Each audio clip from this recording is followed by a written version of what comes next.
അല്ലല്ല 3 പ്രേമം. എന്നിട്ട് അതൊക്കെ ഇപ്പോൾ ഉണ്ടോ? ഇല്ല. എന്തുകൊണ്ട്? ഇവരാരും നമുക്ക് പറഞ്ഞിട്ടുള്ള ആൾക്കാരല്ലായിരുന്നു.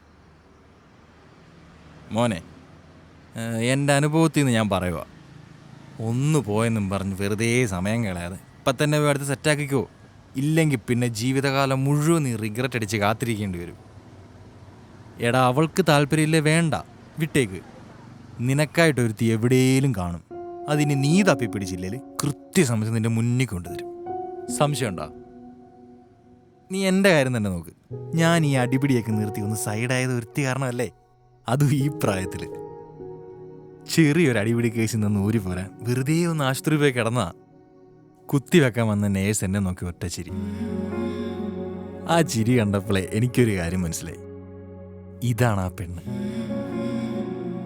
2-ാം ദിവസം കുത്തിവെക്കാൻ വന്നപ്പോൾ രണ്ടാളും കണ്ണും നോക്കി. ആലോചിച്ച് സമയം കളഞ്ഞാൽ കയ്യിൽ നിന്ന് പോകുന്ന ആരോ പറഞ്ഞ പോലെ പോയാ ഒരു വാക്ക്, കിട്ടിയാ നല്ലൊരു കൊച്ച്. ഒറ്റ ചോദ്യം, അവളൊരൊറ്റ ചിരി.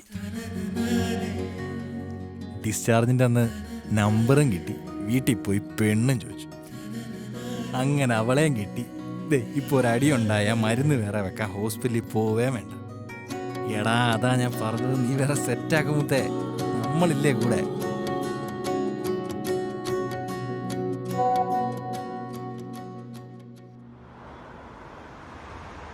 കോപ്പിലെ മഴ, വണ്ടി എടുക്കാതെ ഞാൻ പറഞ്ഞല്ലേ. എടാ, മഴയൊക്കെ ഇപ്പൊ തീരും, നടക്കാനുള്ള ദൂരല്ലേ ഉള്ളൂ. അവൻ്റെ കോപ്പ് പറഞ്ഞ പോലെ എന്തൊരു മഴ. എടാ, ഇതാരാണ്? അതൊക്കെ ഉണ്ട്, ഒന്നും പറയാറായിട്ടില്ല. എടാ, നിനക്ക് സിഗരറ്റ് വേണോ? എടാ, ഒരെണ്ണം മേടിച്ചാൽ മതിയോ? ഒന്ന് മതിയല്ലോ. ചേട്ടാ, 2 ഗോൾഡ്.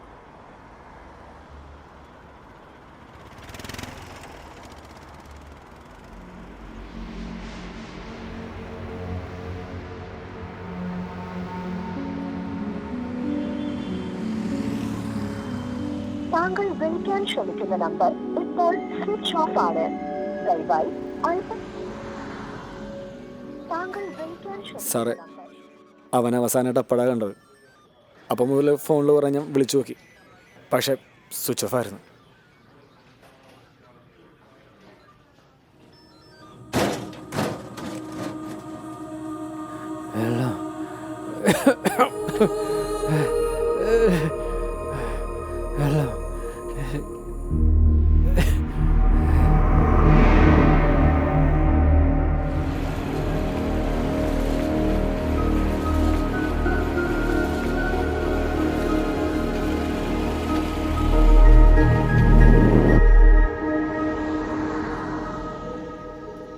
അവനെ കാണാതായിട്ട് ഇന്നേക്ക് 4 ദിവസം കഴിഞ്ഞു. കഴിഞ്ഞ 3 ദിവസമായി അവൻ്റെ വീട്ടുകാരും പോലീസും ഈ സിറ്റിക്ക് അകത്തും പുറത്തുമായിട്ട് അവനെ അന്വേഷിക്കുന്നു. ഇതുവരെ ആർക്കും അവനെക്കുറിച്ചോ അവൻ എവിടെയാണെന്നുള്ള ഒരു വിവരവും കിട്ടിയിട്ടില്ല. വാട്സപ്പ്, ഇൻസ്റ്റ, ഫേസ്ബുക്ക്, പിന്നെ ഇപ്പോൾ ഈ പോസ്റ്ററും. ഈ തിരക്കിനിടയിൽ ഇതൊക്കെ ആര് കാണാനാടാ? അവസാനം അവൻ്റെ കൂടെ ഉണ്ടായിരുന്നത് നീയല്ലേ? നീ ഒന്നുകൂടെ ഒന്ന് ആലോചിച്ച് നോക്കിയേ, അവൻ ശരിക്കും എങ്ങോട്ടായിരിക്കും പോയത്? ഞാൻ പറഞ്ഞില്ലേ, അന്ന് ഞാൻ കടയിൽ പോയി തിരിച്ചു വന്നപ്പോൾ അവനെ കണ്ടില്ല. കുറേ തവണ ഞാൻ ഫോണിൽ വിളിച്ചു, അപ്പോൾ ഫോണ് സ്വിച്ച് ഓഫ്. അത് നീ പോലീസിനോട് പറഞ്ഞത്. പക്ഷെ നീ എന്നോടന്ന് പറഞ്ഞതോ? അന്ന് രാത്രി നീ അവനെ ജംഗ്ഷനിൽ വിട്ട ശേഷം പിന്നെ നീ അവനെ കണ്ടിട്ടില്ലെന്നാ. അത് ചിലപ്പോൾ നീ പറഞ്ഞപ്പോൾ മാറിപ്പോയതായിരിക്കാം അല്ലേ?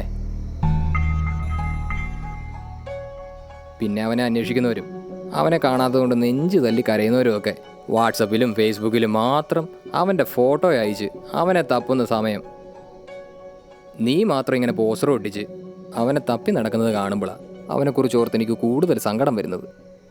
പിന്നെ അല്ല, ഇതിനു മുമ്പ് അവനോട് ഇത്ര ആത്മാർത്ഥത ആരും കാണിച്ച് ഞാൻ കണ്ടിട്ടുമില്ല. ഒന്നെനിക്ക് ഉറപ്പാ, ഇത്ര ആത്മാർത്ഥത നീ ഇതിൽ കാണിക്കുന്നുണ്ടെങ്കിൽ നിനക്കറിയാം അന്ന് രാത്രി എന്താ സംഭവിച്ചെന്നുള്ളത്. അല്ലെങ്കിൽ നിനക്കറിയാം അവൻ എവിടെയാ ഉള്ളതെന്ന്. അല്ലേ ജോൺസാ?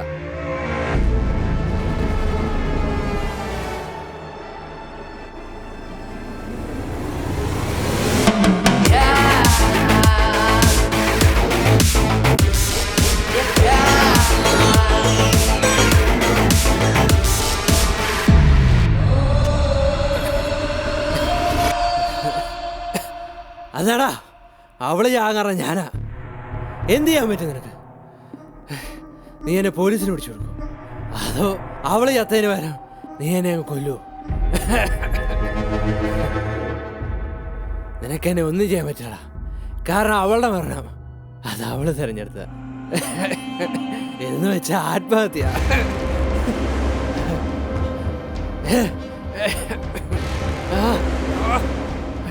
ഏതൊരുത്തി ചത്തതിന് ഞാനെന്ത് ചെയ്യാനാടാ? അതവളുടെ വിധി. എന്നല്ലാതെ എന്നെ ഇവിടെ കെട്ടിയിട്ടിട്ട് നിനക്കെന്ത് കിട്ടാനാടാ? എത്ര നാൾ നീ എന്നെ ഇവിടെ കെട്ടിടും? ഒരാഴ്ചയോ അതോ ഒരു മാസമോ?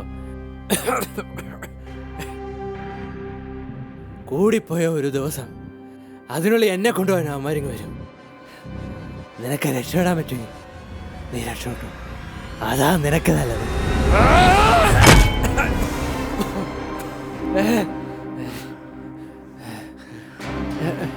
ഇത്രയൊക്കെ ചെയ്യാനിട്ട് അവൾ ആരാ നിന്റെ?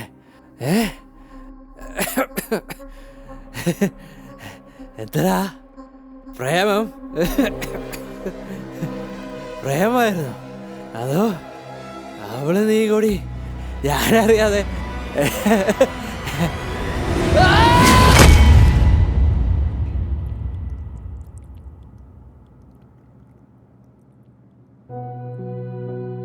രേവതി മറ്റാരിലും കാണാത്ത എന്തോ പ്രത്യേകത അവൾക്കുണ്ടായിരുന്നു. ആ പ്രത്യേകതയാണോ എൻ്റെ ഉള്ളിൽ തുടങ്ങിയ ഇഷ്ടമെന്ന് എനിക്കറിയില്ല. ആ ഇഷ്ടം അവളോട് തുറന്നു പറയാൻ ഞാൻ ഒരുപാട് ശ്രമിച്ചിട്ടുണ്ട്. അപ്പോഴൊന്നും അവൾ എനിക്ക് ആരായിരുന്നു എന്ന് എനിക്ക് മനസ്സിലായിട്ടുണ്ടായിരുന്നില്ല. അത് വെറും ഒരു ഇഷ്ടമാണെന്നേ ഞാൻ കരുതിയിരുന്നുള്ളൂ. പക്ഷേ അവൾ എനിക്ക് ആരായിരുന്നു എന്ന് ഞാൻ മനസ്സിലാക്കി വന്നപ്പോഴേക്കും അവർ ഒന്നിച്ചിരുന്നു. അതിൽ ഞാൻ ഒരുപാട് സന്തോഷിച്ചിട്ടുണ്ട്. കാരണം എന്നേക്കാൾ സന്തോഷം അവൻ അവൾക്ക് കൊടുക്കാൻ പറ്റുമെന്ന് എനിക്കറിയാമായിരുന്നു. അവർ വഴക്കൂടുമ്പോഴെല്ലാം അവൾ ആദ്യം അത് എന്നെ വിളിച്ചു പറയും. എന്ത് വഴക്കാണെങ്കിലും രണ്ടാളെയും ഓക്കെയാക്കാൻ ഞാനേ ഉണ്ടായിരുന്നുള്ളൂ. അങ്ങനൊരു ദിവസം പതിവ് പോലെ അവൾ എന്നെ വിളിച്ചു. പക്ഷേ അന്ന് മാത്രം എനിക്ക് അവളുടെ കോളെടുക്കാൻ പറ്റിയില്ല. പിറ്റേന്ന് ഞാൻ അറിയുന്നത് അവളുടെ മരണവാർത്തയാണ്. അപ്പോഴും ഞാൻ അവനെ സംശയിച്ചില്ല, കാരണം അവൾക്ക് എല്ലാമായിരുന്നു അവൻ. പിറ്റേന്ന് അവളെ പള്ളിയിലേക്ക് എടുക്കുമ്പോൾ അന്ന് ആൾക്കൂട്ടത്തിൽ ഞാൻ തിരഞ്ഞത് അവൻ്റെ മുഖമായിരുന്നു. അവളുടെ മരണം അറിഞ്ഞിട്ടും അവനന്ന് അവിടെ വരാതിരുന്നപ്പോൾ എനിക്ക് മനസ്സിലായി, അവന് വെറും ഒരു ഓപ്ഷൻ മാത്രമായിരുന്നു. എന്തിനായിരുന്നു അവനവളെ?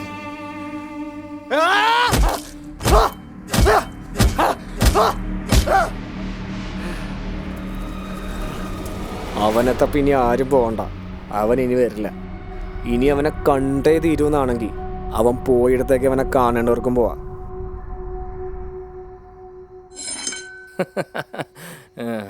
അതിനവളെ കൊന്ന് അവനാണെന്ന് നിന്നോടാടാ പറഞ്ഞത്?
നഗരമധ്യത്തിൽ ഇരു കൈകളും ജനനേന്ദ്രിയം മുറിച്ചു മാറ്റപ്പെട്ട നിലയിൽ യുവാവിന്റെ മൃതദേഹം.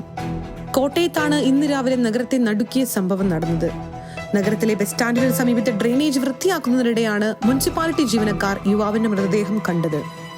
നഗരത്തിന്റെ വിവിധ ഭാഗങ്ങളിലായി സമാന സംഭവങ്ങൾ നടന്നുകൊണ്ടിരിക്കുകയാണെന്നും ഇതുവരെ 2 യുവാക്കളുടെ മൃതദേഹങ്ങളാണ് ഇത്തരത്തിൽ നഗരത്തിൽ നിന്നും കണ്ടെത്തിയതെന്നും കൊലപാതകങ്ങൾ തുടർക്കഥയായതോടെ പരിഭ്രാന്തിയിലാണെന്നും നഗരത്തിലെ ജനങ്ങൾ. തുടർച്ചയായുള്ള യുവാക്കളുടെ കൊലപാതകങ്ങളുടെ പിന്നിൽ ആര്?